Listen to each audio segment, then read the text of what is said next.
በታይላንድ ውስጥ በመተገኝ ገጠራማ ቦታ ላይ ጄረን የተባለን ሰው እንተዋወቃለን። የዚህ መንደር ዋና ሰብሳቢ የጄረን አባት ሲሆን የነጄረን ስራ ደግሞ ሩዝ መዝራት ነው። አንድ ቀንም ለሩዝ የሚሆናቸውን ዘር እያዘጋጁ በነበረ ሰዓት መጥፎ ሰዎች ወደ እነሱ ጋር መጥተዋል። እነዚህ ሰዎች ምንም ስራ አይሰሩም።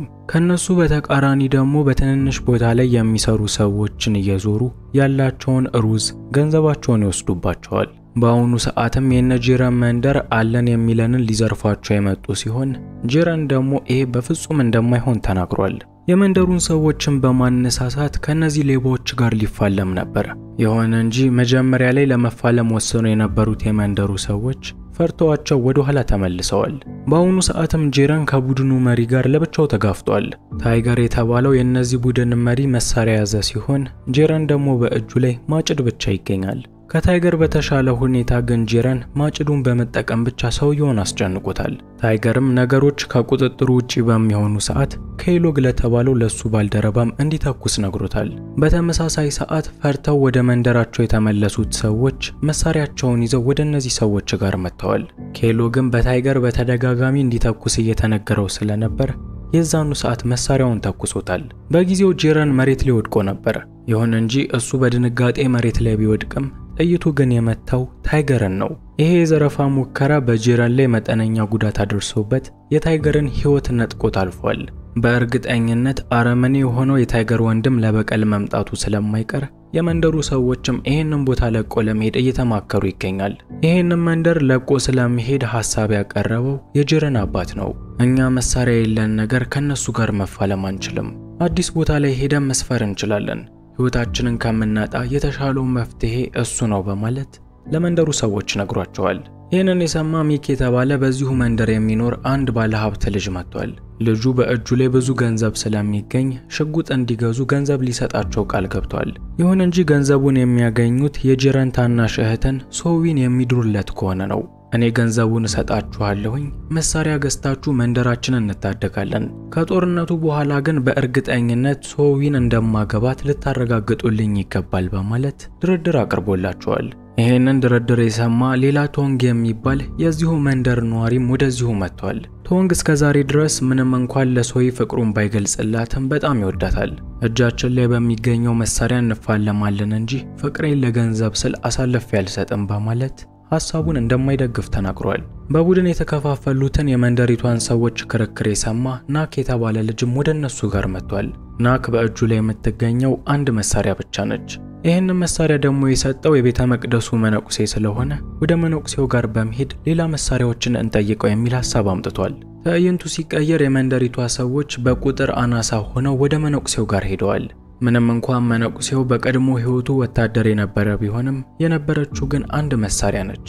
ይቺ መሳሪያም አሁን በናክ እጅ የምትገኘው ስትሆን ሌላ ምንም መሳሪያ እንደሌለው ተናግሯል።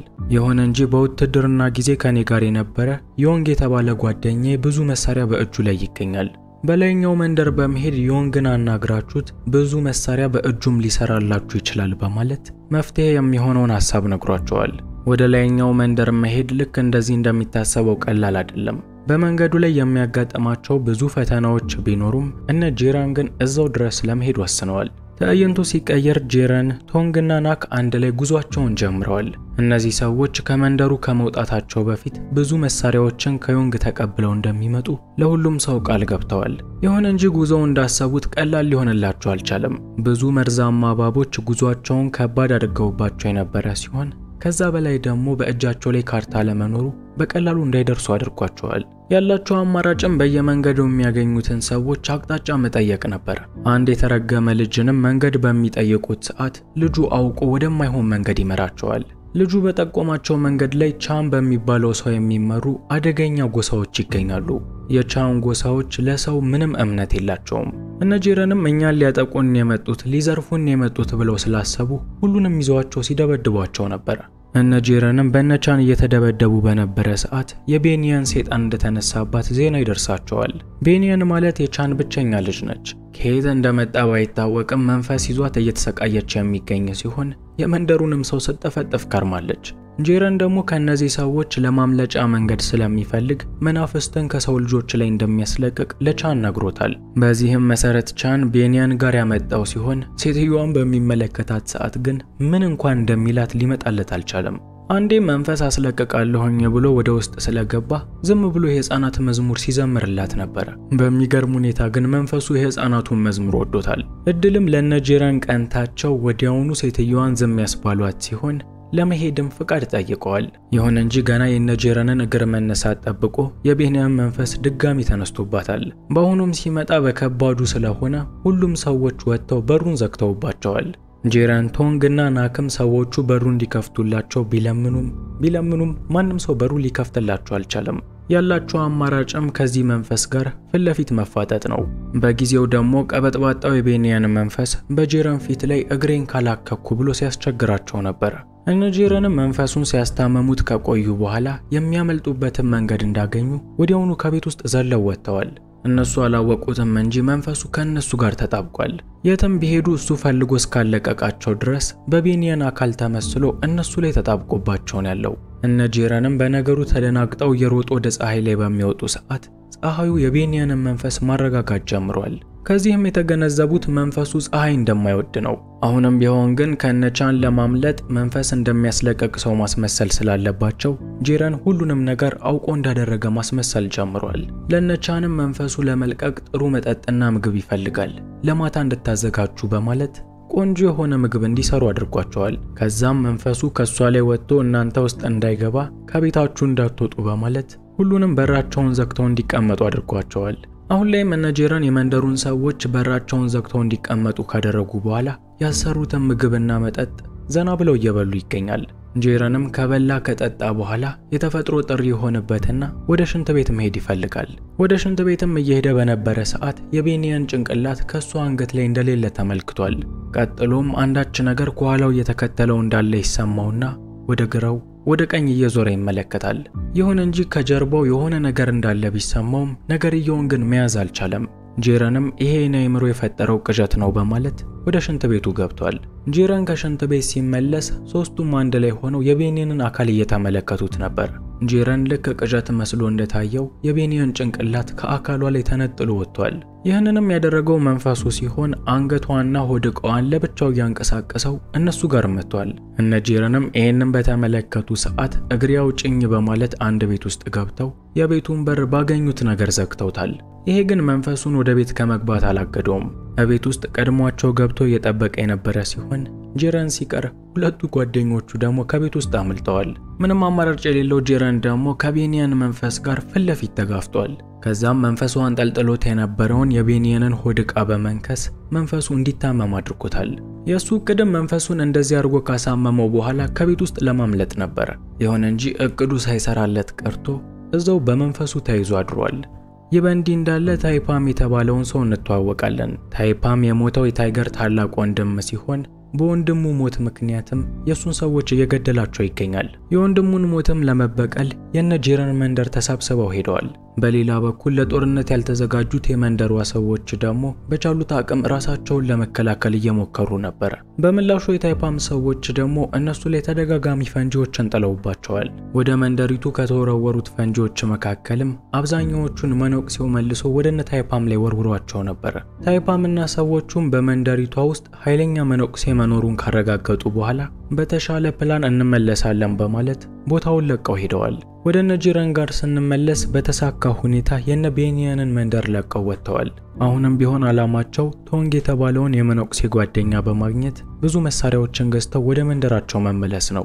በሰፊው ጫካ ውስጥም እየተጓዙ በነበረ ሰዓት ዩሪያ የተባለች ቆንጆ ሴት በቡድን በመጡ ወንዶች ስትያዝ ተመልክተዋል። መጀመሪያ ላይ ልጅቷ ለሰዎቹ ሽጉጥ እየሸጠችላቸው ነበር። ሽጉጡን የገዙት ወንዶችም ምንም ብር መክፈል ስላልፈለጉ ልጅቷንም ጭምር አፍነው ወስደዋታል። በዚህ አካባቢ ላይም ያለ ቶንግ ማንም ሰው መሳሪያ ስለማይሸጥ በእርግጠኝነት ልጅቷ የቶንግ ልጅ እንደሆነች ገምተዋል። ዩሪያንም ያፈኗት ሰዎች እቤታቸው እስኪደርሱ ድረስ እየተከተሏቸው ነበር። ከዛም መርዛማ ቀስቶችን በመጠቀም ዩሪያ አካባቢ የሚገኙ ሰዎችን መግደል ችለዋል። ይሁን እንጂ ሙሉ ለሙሉ ቦታውን ለቀው ከመውጣታቸው በፊት ሌሎቹም የቡድኑ አባላቶች እየተከናወነ ያለውን ነገር ደርሰውበታል። ምንም መሳሪያ የሌላቸው ጄረንም በግዳቸው ከሰዎቹ ጋር ተፋልመው ዩሪያን ነፃ አውጥተዋታል። ትዕይንቱ ሲቀየር እነ ጂረን ዩሪያን ይዘዋት አባቷ ዮንግ ወደሚገኝበት መንደር ደርሰዋል። ዮንግም በልጁ መቆየት በጣም ተጨንቆ ነበር። እነ ጂረንም የልጁን ሕይወት ስለታደጉለት ውለታቸውን ለመክፈል ብዙ መሳሪያዎችን በቅናሽ እንደሚሸጥ ቃል ገብቶላቸዋል። በተጨማሪም የዩሪያ እናት ደግሞ በአንድ ጊዜ ከፍተኛ ፍንዳታ የሚያደርስ መሳሪያ እንደ ስጦታ ሰጥታቸዋለች። የቶንግ ቤተሰቦች መሳሪያዎቹን በራሳቸው እጅ ስለሚሰሩ ያን ያህል አይጨነቁም። ከምንም በላይ ያለችን አንድ ልጅ ዩሪያ ነች። እሷን ስለታደጋችሁ ሁሉም ነገር ይገባችኋል በማለት እነ ጂረንን በትንሽ ብር ሁሉንም ነገር ሊሰጧቸው ቃል ገብተዋል። የዚህን ሰዓትም ጂረን አፉን በልቶት ቤተ መቅደስ ውስጥ የሚገኘው መነኩሴ አድራሻህን ሰጥቶን የመጣ ነው። እናም የሚቻል ከሆነ ከዚህም በላይ ብትቀንስልን ደስ ይለኛል። እንደሚታወቀው ከመነኩሴው ጋር በፊት አብራችሁ ወታደር እንደነበራችሁ ወዳጆች እንደሆናችሁ ሁላችንም እናውቃለን። ከቻልክ ከዚህ በላይ ቀንስልኝ በማለት ቶንግን ጠይቆታል። ይሁን እንጂ ቶንግ የመነኩሴው ስም ሲጠራ እንኳን ቅናሽ ሊያደርግላቸው ቃል ገብቶ የነበረውን መሳሪያ እንደማይሰጣቸው ተናግሯል። ከዚህ በላይም በኔ ቤት ውስጥ የምትቆዩ ከሆነ የምትሞቱ ይሆናል በማለት ወዲያውኑ እነ ጂረንን ከቤት ውስጥ አስወጥቷቸዋል። ይህ በእንዲህ እንዳለ ጂረን ከቤት ውስጥ ከወጣ በኋላ ከመንደሩ አብሮት የመጣው ከጓደኛው ቶንግ ጋር መስማማት አልቻለም። ጂረን እነዚህን መሳሪያዎች ለመግዛት ብዙ ብር በኪስ ውስጥ ይዟል። እነዚህን ብሮች ደግሞ የተቀበላቸው ከሚክ ነው። ይሄ ደግሞ ማለት ቶንግ የሚያፈቅራትን ሶይ ለሚክ አሳልፈው ሰጥቷታል ማለት ነው። እናም በዚህ ምክንያት ቶንግ ጓደኛው ጂረንን ሲወቅሰው ነበር። ይሁን እንጂ ጂረን ገንዘቡን እሱ በእጁ እንዳልተቀበለና ራሷ ሶይ ተቀብላ አሳልፋ እንደሰጠችው ነግሮታል። በሌላ በኩል ናክ ጭቅጭቅ ላይ ከማተኮር መፍትሄ መፈለግ ይሻላል በማለት ወደ ዩሪያ ጋር ሄዷል። ለዩሪያም ባዶ እጃችንን ከምንመለስ አባትሽን አናግሪልን፣ ቢያንስ መንደራችንን ለመታደግ የሚሆነን ትንሽ መሳሪያ እንዲሰጠን ጠይቂልን በማለት ዩሪያን ወደ አባቷ ጋር ልኳታል። በዚህ መሰረት ዩሪያ ወደ አባቷ ዮንግ ጋር በመሄድ ጥያቄውን ጠይቀው ነበር። ይሁን እንጂ ዮንግ ብሶበት ተገኝቷል። ለዛ መነኩሴ መሳሪያ አሳልፌ ልሰጠው ይቅርና ባገኘው ልገለው ነው መፈልገው። እሱ አሁንም ድረስ እኛን እንደ ወዳጅ ነው የሚቆጥረን፣ ያን ያደረገኝን ረስቷል ማለት ነው በማለት መነኩሴው በፊት ያደረገውን ነገር መናገር ይጀምራል። በፊት ላይ መነኩሴውና ዮንግ አንድ ላይ ወታደር ሆነው ይሰሩ ነበር። በጊዜው ዮንግ ከውትድርና ስራው ጎን ለጎን መሳሪያ በመስራት የሚታወቅ ሲሆን አንድ ቀን ደግሞ መነኩሴው የሱን መሳሪያ የሚሰራበትን ፎርሙላ ሰርቆት ነበር። ከዛን ጊዜ በኋላ መነኩሴው ከአይናቸው የተሰወረባቸው ሲሆን አንድም ቀን ተገናኝተው አያውቁም። ያኔ ፎርሙላውን በመስረቁ ያስኩበት ቂም እስካሁን ድረስ አልወጣልኝም፣ በምንም ተአምር ለሱ መሳሪያ ልሰጠው አልችልም በማለት አቋሙን ለዩሪያ ገልጾላታል። ይህንን የሰማው ጂረንም በአሁኑ ሰዓት ዩሪያን ከማፈን ውጪ ሌላ ምንም አማራጭ እንደሌላቸው ገብቶታል። ይሁን እንጂ ናክ በዚህ ሐሳብ ፍጹም ማይስማማ ሲሆን የዩሪያንም ሕይወት አደጋ ላይ መጣል አልፈለገም። ለጓደኛው ጂረንም እችን ልጅ ጎዳታለው ምትል ከሆነ እምንጣላ ይሆናል በማለት ለዩሪያ የተለየ ስሜት እንዳለው በሁሉም ሰው ፊት አሳይቷል። ዩሪያም ይሄንን ከተመለከተች በኋላ መሳሪያውን የግድ ማግኘት ካለባቸው እሷ ልትረዳቸው እንደምትችል ቃል ገብታለች።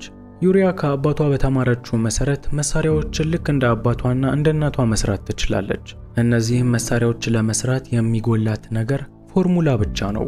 ይሄ ፎርሙላ ደግሞ ከዚህ በፊት ሄደው የነበሩት የነቻን መንደር ውስጥ የሚገኝ ሲሆን ያንን ፎርሙላ የሚሰርቁ ከሆነ መንደራቸው ድረስ ሄዳ መሳሪያዎቹን እንደምትሰራ ቃል ገብታለች። እነ ጂረንም ይሄንን ከሰሙ በኋላ ምሽት ላይ ወደ ነቻን መንደር ሄደዋል። በጊዜውም ጂረን በጣም ፈርቶ ነበር። ምክንያቱም ከዚህ በፊት ስታሰቃየው የነበረችው መንፈስ ያለባት ቢያንቢያን እዚሁ ቤት ውስጥ ነው የምትኖረው። ከዛች እብድ ጋርም በድጋሚ መሰቃየት ስላልፈለገ እያንዳንዱ እንቅስቃሴዎቹ በጥንቃቄ የተሞሉ ነበር። አሁን ላይ እነ ጂረን በየትኛውም ክፍል ውስጥ ፎርሙላውን ሊያገኙት አልቻለም።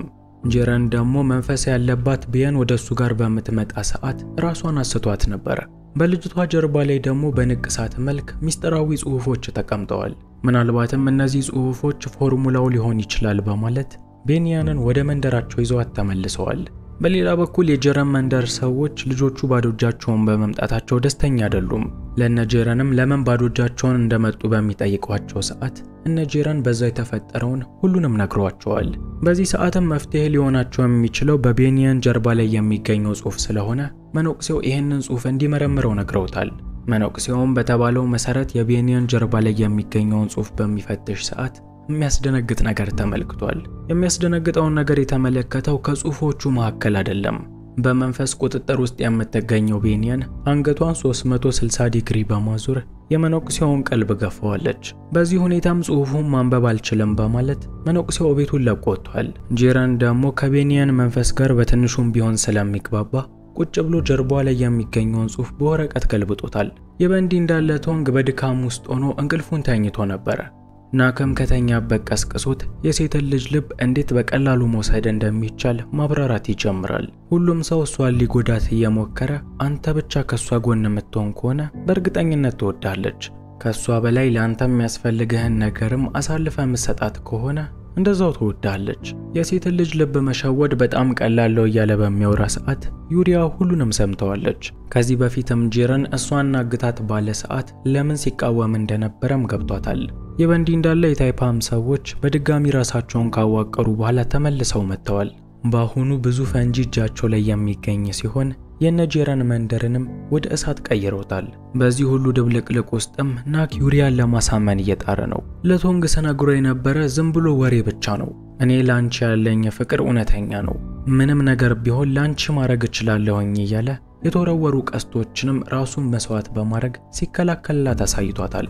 በሌላ በኩል ቶንግ ደግሞ እነሶይ አደጋ ውስጥ መሆናቸውን በሚመለከት ሰዓት ራሱን መስዋዕት በማድረግ የሱን ፍቅር እውነተኛ መሆኑን አሳይቷል። ጄረን ደግሞ መንፈስ ከተጸናወታት ከቤኒያን ጀርባ ላይ ባገኘው ፎርሙላ የራሱን ፈንጂ ሰርቷል። በመነኩሴው ትዕዛዝ መሰረትም ፈንጂውን ወደ ነታይፓም ላይ ተኩሶት ነበር። የሆነ እንጂ ነገርየውን ሲሰሩት ከፎርሙላ ውስጥ የጎደለ አንድ ነገር ስለነበር ራሳቸው ላይ ፈንድቶ ቦታውን አውድሞታል። ራሳቸው የሰሩት መሳሪያ መፈንዳቱ ደግሞ ለነታይፓም ጥሩ ድል ፈጥሮላቸዋል። አጋጣሚውን በመጠቀም ሙሉ የመንደሩን ሰዎች በቁጥጥራቸው ስር ያዋሉ ሲሆን የወንድሙ ታይገር ገዳይም ማን እንደሆነ ማወቅ ይፈልጋል። በጊዜው መነኩሴው በሁሉም ሰዎች ክብር ስለሚሰጠው ይቅርታ ለምኖ ነበር። የሆነ እንጂ ታይፓም ይቅርም ለማለት የወንድሙን ገዳይ ማወቅ ስላለበት ማን እንደገደለው እንዲያወጡለት ይፈልጋል። የመንደሩ ሰዎች ላይ የደረሰ ያለውን ስቃይ የተመለከተው ቶንግም ገዳዩ እሱ ሳይሆን እሱ እንደሆነ ተናግሯል። ታይፓም የወንድሙን ገዳይ በደስታ ሊሰዋው በሚነሳ ሰዓት ጄረን ማንም ወንድሙ እንዳልገደለበት ይናገራል። ከኛ መሃል ማንም ወንድምህን አልገደለውም፣ ወንድምህን የገደለው ከራሱ ጋር አብሮት የመጣው ኬሎንግ ነው። ከመንደራችን ውስጥ ላንተ ወንድሙ ተጠያቂም ይሆን የለም በማለት ገዳዩ ኬሎንግ እንደሆነ ነግሮታል። በሌላ በኩል ኬሎንግ የገደለው በስህተት ቢሆንም አሁን ግን ምንም አይነት ቅጣት ለመቀበል ፍላጎት የለውም። ራሱንም ለመታደግ ታይፓም ላይ በተደጋጋሚ ተኩሶበት የነበረ ቢሆንም በሚያሳዝን ሁኔታ ግን ታይፓም በአሰቃቂ ሁኔታ ገሉታል። በመቀጠልም ታይፓም ለሰዎቹ የመንደሩን ገንዘብ በሙሉ እንዲዘርፉና ሴቶቹንም ይዟቸው እንዲመጡ ትዕዛዝ ሰጥቷቸዋል። በዛኑ ሰዓትም የታይፓም ትዕዛዝ ከመፈጸሙ በፊት ከፍተኛ ፍንዳታ ይፈጠራል። ፍንዳታውንም ያመጡት እነ ዮንግ ናቸው።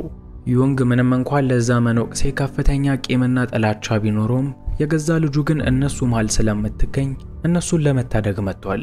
ዮንግም የዛኑ ሰዓት የጨካኙን ታይፓም ሆድ በኃይለኛው መሳሪያ ባዶ አድርጎለታል። የመሳሪያውን ኃይለኝነት የተመለከቱት ሌሎቹ የታይፓም ሰዎች ወዲያውኑ ቦታውን ለቀው ሄደዋል። ይበንዲ እንዳለ ገንዘብ የሰጣቸው ሚክ እስካሁን ጦርነቱ በሚፈጸም ሰዓት የዶሮ ቤት ውስጥ ተደብቆ ነበር። ከተደበቀበት የዶሮ ቤት ውስጥ በመውጣትም አሁን ጦርነቱ አልቋል፣ ፍቅሬ ሶይን መውሰድ እችላለሁኝ በማለት ቃላቸውን እንዲያከብሩ ይነግራቸዋል። የዚህን ሰዓትም ከሚክ የተቀበለውን ገንዘብ ምንም ያላጎደለው ጄረን ገንዘቡን ለቶንግ ሰጥቶታል። ቶንግም የሚክን ገንዘብ መልሶ በመስጠት ሶይን መቼም ቢሆን ከሱ እንደማይወስዳት አሳይቶታል። የዛኑ ሰዓትም ቶንግ ከሶዊ ጋር በይፋ ትዳራቸውን መስርተዋል። በሌላ በኩል ዩሪያም ብትሆን ከብዙ መስዋዕትነት በኋላ ናክን ያመነችው ሲሆን ፍቅረኛሞች እንደሆኑም ተማምነው ተቀብለዋል። ፊልሙ አሁንም ድረስ አላበቃም። ሁለቱ ጓደኛሞች ፍቅረኛ ሲያገኙ ጄረን ብቸኛ ሆኖ ቀርቷል። ይሁን እንጂ ፈጣሪ ያለ ግራጎን አልፈጠረውምና የሱም ግራጎን ቤኒያን ሆና ተገኝታለች። መንፈስ የሰፈረባት ቤኒያንም ሰይጣኗ ሲነሳ ምንም እንኳን ኃይለኛ መጥቶም ቢሆንም የሮማንቲክ ታይም ላይም እንደዛው ሮማንቲክ ነች። ጄረንንም ጎትጉታው በመጨረሻ ሌሊቱን አብረው እንዲያሳልፉ አስማምተዋለች። ፊልሙ እዚህ ጋር ያበቃል። ፊልሙ ከተመቻችሁ ላይክ አድርጉት። ለቻናላችን አዲስ የሆናችሁ ሰዎች ደግሞ በሌላ ጊዜ እንደዚህ ያሉ ምርጥ ፊልሞችን ለማግኘት ቻናሉን ሰብስክራይብ በማድረግና የደወሉን በተን በመጫን ቤተሰብ መሆን ትችላላችሁ።